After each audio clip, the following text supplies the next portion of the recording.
여호와께서 회오리 바람으로 엘리야를 하늘로 올리고자 하실 때 엘리야가 엘리사와 더불어 길갈에서 나가더니 엘리야가 엘리사에게 이르되 청하건대 너는 여기 머물라.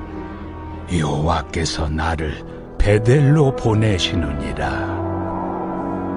여호와께서 살아계심과 당신의 영혼이 살아있음을 두고 맹세하노니 내가 당신을 떠나지 아니하겠나이다. 이에 두 사람이 베델로 내려가니 베델에 있는 선지자의 제자들이 엘리사에게로 나와 그에게 이르되 여호와께서 오늘 당신의 선생을 당신의 머리 위로 데려가실 줄을 아시나이까? 나도 또한 아노니 너희는 잠잠하라. 엘리야가 그에게 이르되 엘리사야, 청하건대 너는 여기 머물라. 여호와께서 나를 여리고로 보내시느니라. 엘리사가 이르되 여호와께서 살아계심과 당신의 영혼이 살아있음을 두고 맹세하노니 내가 당신을 떠나지 아니하겠나이다. 그들이 여리고에 이르매 여리고에 있는 선지자의 제자들이 엘리사에게 나와 이르되 여호와께서 오늘 당신의 선생을 당신의 머리 위로 데려가실 줄을 아시나이까? 엘리사가 이르되 나도 아노니 너희는 잠잠하라. 엘리야가 또 엘리사에게 이르되 청하건대 너는 여기 머물라. 여호와께서 나를 요단으로 보내시느니라. 여호와께서 살아계심과 당신의 영혼이 살아있음을 두고 맹세하노니 내가 당신을 떠나지 아니하겠나이다.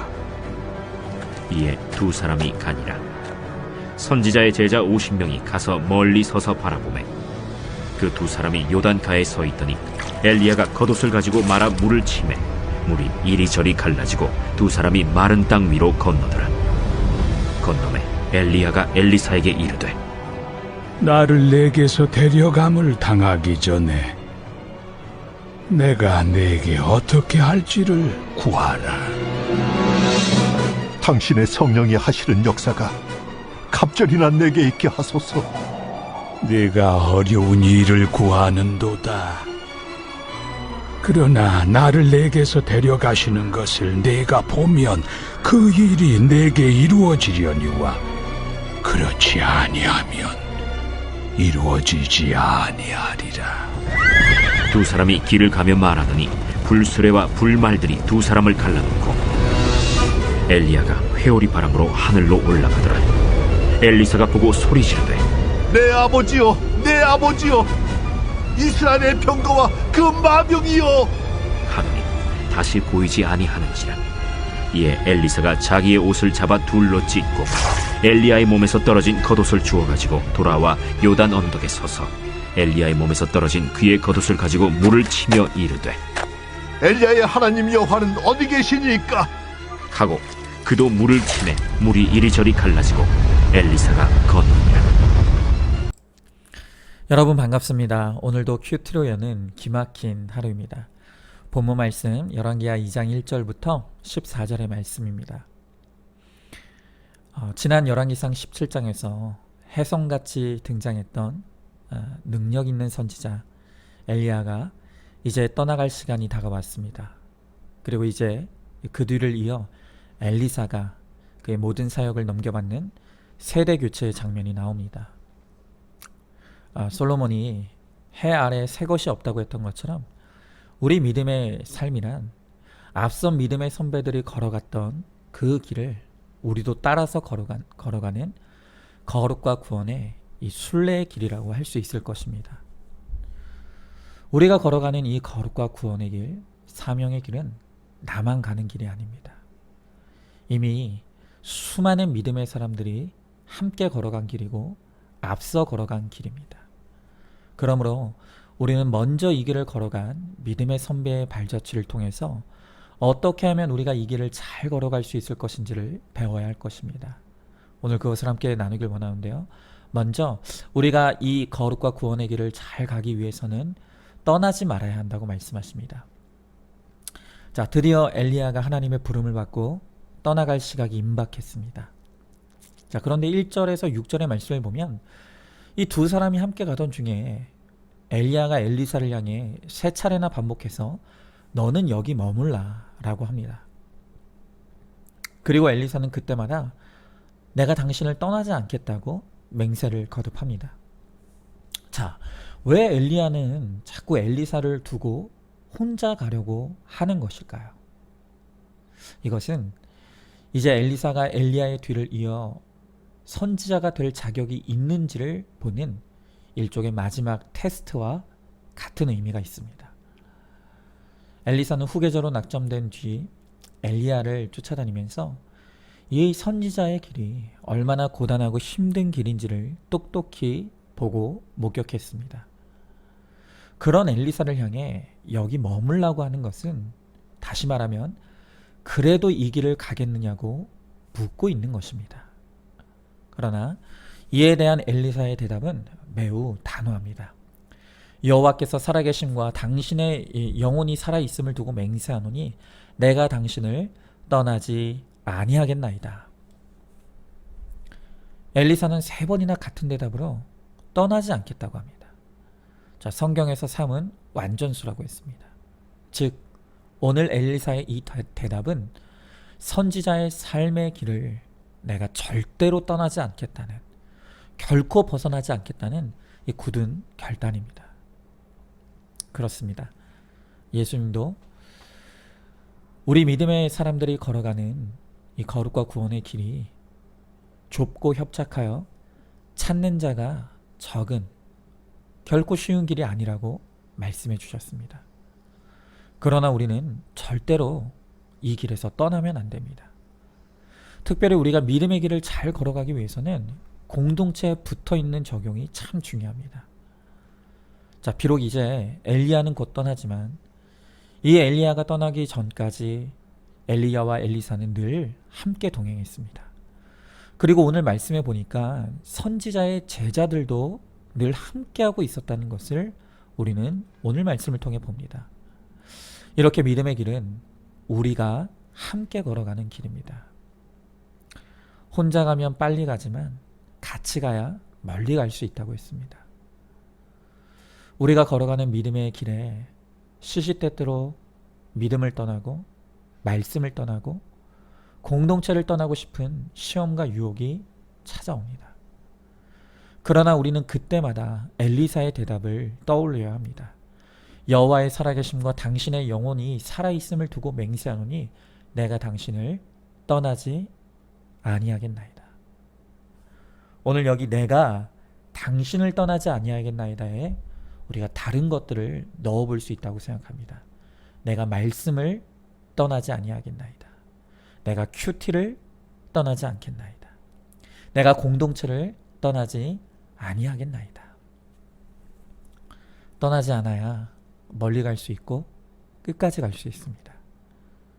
지금 우리는 비록 모이고 싶어도 모일 수 없는 재앙과 같은 상황에 처해 있습니다. 그러나 이때 우리는 공동체의 중요성을 더 깊이 깨달아야 합니다. 그러므로 말미암아 온라인 예배에 붙어 있고 또 큐티에 붙어 있고 목장의 모임은 가질 수 없지만 목장 톡에 붙어 있어서 서로 더 힘을 내어 격려하고 위로하며 말씀으로 권면함으로 함께 승리하는 우리가 되기를 원합니다. 자, 질문해 봅니다. 지금 내가 머물고 있는 곳, 또 머물고 싶어하는 곳은 어디입니까? 말씀과 공동체에서 내 몸과 마음이 떠나 세상에 내 몸과 마음이 머물고 있지는 않습니까? 오늘도 큐티를 떠나지 않고 공동체를 떠나지 않고 믿음을 떠나지 않기를 맹세하시길 바랍니다. 자, 다음으로 성령의 능력을 사모해야 합니다. 자, 이제 드디어 11절에서 엘리야는 죽음을 보지 않고 회오리 바람을 타고 하늘로 올림을 받습니다. 그런데 그렇게 하나님으로부터 올림을 받기 전에 9절에서 엘리야는 다급하게 엘리야를 향해 원하는 것이 있으면 구하라 라고 말하고 있습니다. 이때 엘리사가 무엇을 구하는지를 주목해 보십시오. 그가 구하기를 당신의 성령이 하시는 역사가 갑절이나 내게 있게 하소서라고 합니다. 오늘 이 엘리사가 구하는 것이 너무너무 중요합니다. 오늘 지금 엘리사가 구하는 것은 엘리야의 능력이 아닙니다. 엘리야의 역사가 아닙니다. 엘리야에게 임하신 성령의 능력과 성령의 역사입니다. 엘리야도 엘리사도 확실한 믿음 하나가 있었습니다. 그것은 그간 엘리야가 행한 모든 능력 있는 사역들은 사람으로부터 나온 것이 아니라 성령의 것이며 성령으로부터 비롯된 것임을 알았다는 것입니다. 정말 그렇습니다. 우리가 성경에서 목격하는 엘리야의 사역은 정말 대단한 것이었고 능력 있는 사역이었습니다. 하지만 야고보서는 이 엘리야라고 하는 선지자에 대해서 평가하면서 이렇게 말하고 있습니다. 엘리야는 우리와 성정이 같은 사람이라. 여러분, 엘리야가 우리와 성정이 같다는 말이 무슨 말입니까? 그도 죄인이라는 말입니다. 그도 연약했다는 말입니다. 엘리야는 수시로 낙심하고 절망했습니다. 심지어 아합의 아내 이세벨로부터 살해 위협을 받을 때에는 겁을 먹고 광야로 도망가서 하나님께 죽고 싶다고 어린아이처럼 떼쓰고 우는 그런 연약하기 짝이 없는 사람이었습니다. 그런데 이런 엘리야가 이렇게 능력 있는 사역을 감당할 수 있었던 것은 그것은 전적으로 하나님의 성령의 사역이었다는 것입니다. 하나님의 택하심과 일하심의 방식은 능력 있는 사람을 택하는 것이 아니라 하나님이 택한 사람에게 하나님은 능력을 주시고 하나님의 일을 감당할 힘을 주시는 것입니다. 그러므로 누구도 나는 능력이 없어서 사명을 감당하지 못한다고 핑계댈 사람은 아무도 없다는 것이에요. 바울도 고린도전서 1장 26절부터 29절의 말씀에서 하나님의 택하심을 이렇게 설명하고 있죠. 형제들아, 너희 부르심을 보라. 육체를 따라 지혜로운 자가 많지 아니하며 능한 자가 많지 아니하며 문벌 좋은 자가 많지 아니하도다.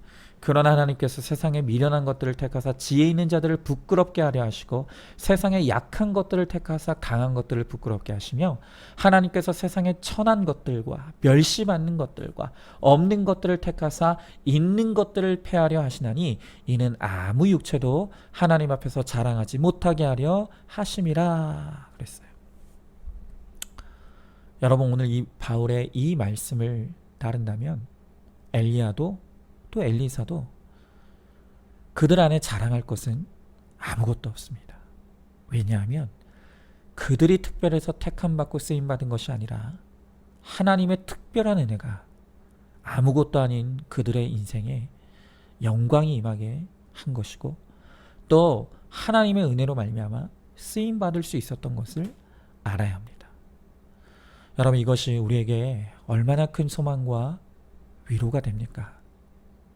성도는 이제 더 이상 내 힘과 능력으로만 사는 존재가 아닙니다. 우리의 힘과 능력으로만 살려고 하면 우리는 실패하고 무너지고 또 쓰러질 수밖에 없습니다.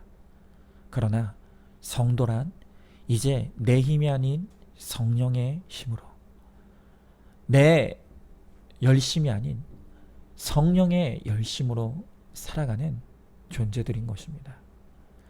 바로 우리 안에 역사하는 그 성령의 역사의 힘이 우리로 하여금 우리의 한계를 뛰어넘게 하고 문제를 극복하게 하는 힘이 되는 것입니다.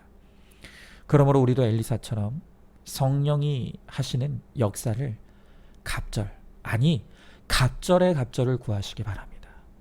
정욕을 위하여서 구하는 것은 응답되지 않겠지만 내가 정말 구원을 목적에 두고 구하고 사모할 때 하나님은 후히 되어 누르고 흔들어 넘치도록 그 은혜를 우리들에게 부어 주실 줄로 믿습니다.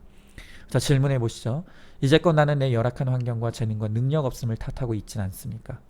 어떤 연약한 인생이라도 하나님이 쓰시면 영광스러운 인생이 될 것을 믿습니까? 구원을 위해 성령이 하시는 역사의 갑절을 구하시기 바랍니다. 자, 이제 마지막으로 우리가 이 거룩과 구원의 길을 잘 걸어가기 위해서 사람은 의지의 대상이 될 수 없다는 것을 분명히 해야 합니다. 자, 이제 엘리야는 떠나갔습니다. 12절의 말씀에 엘리사는 사랑하는 스승이 떠나간 슬픔에 잠시는 내 아버지여 내 아버지여 소리 지르며 슬퍼합니다. 여러분, 우리도 우리가 사랑했던 사람이 우리를 떠나갈 때 그를 그리워하고 슬퍼하는 것은 지극히 당연한 것입니다. 그러나 그 슬픔에 매몰되어서도 안 됩니다. 저도 제 아내에게 암이 찾아와서 이 일로 제 아내가 떠날 수 있다는 두려움이 찾아왔을 때 실제로 일어난 일도 아니었지만 상상하는 것만으로도 매우 슬프고 마음이 아팠습니다. 그러나 사람은 원래 그런 존재입니다. 사람은 영원하지 않습니다. 그러하기에 누구도 우리의 진정한 의지의 대상이 될 수가 없습니다. 오히려 우리가 하나님을 대신하여 사람을 내 의지와 사랑과 믿음의 대상으로 삼을 때 하나님은 그 하나님을 대신하는 대용품을 떠나가게 하심으로써 결코 사람이 믿음의 대상이 될 수 없다는 것을 우리로 하여금 반드시 깨닫게 하시는 것입니다. 엘리사도 잠시는 그 스승인 엘리야가 떠나는 것으로 인해 슬퍼했지만 그러나 그 엘리야가 떠나가는 사건을 통해서 하나님을 더욱더 의지하게 되는 것입니다. 그래서 그는 14절에 엘리야의 하나님 여호와는 어디 계시나이까 하고 엘리야를 찾고 부르던 그 입술이 이제는 하나님 여호와를 찾는 그 입술로 변화되는 것입니다. 그리고 그때 드디어 구했던 그 갑절의 능력이 임하여 엘리사도 물을 가르며 요단강을 건너는 기적을 행하기 시작합니다. 여러분, 믿음의 길이란 필연적으로 외로운 길입니다. 그러나 우리가 거룩과 구원의 길을 걸어가다가 겪는 외로움은 결코 나쁜 것이 아닙니다. 왜냐하면 바로 그 외로움이 우리로 하여금 하나님을 만나게 하고 또 공동체를 만나게 하기 때문입니다. 우리가 이 세상에서 겪는 그 외로움 때문에 하나님을 만나게 되었고 공동체를 만나게 됐다면 그 외로움은, 이 땅에서 겪는 외로움은 우리에게 은혜이고 축복이라는 것입니다. 우리가 그 하나님을 소유하는 삶이 되어서 주와 함께 믿음의 순례의 길을 잘 걸어갈 수 있는 저와 우리 모두가 될 수 있기를 소망합니다. 자, 질문해 봅니다. 나는 어디서 나의 사랑과 안정을 구하고 있습니까? 여전히 내가 내려놓지 못하는 나의 믿음의 대상이 있습니까? 하나님의 사랑을 누림으로 사람에 대해서는 정말 줄 것밖에 없는 그런 강건한 인생이 되기를 소망합니다. 자, 오늘도 큐티로 기막힌 하루를 살아내는 하늘 가족 공동체 우리 모든 성도님 되시기를 주님의 이름으로 축복합니다.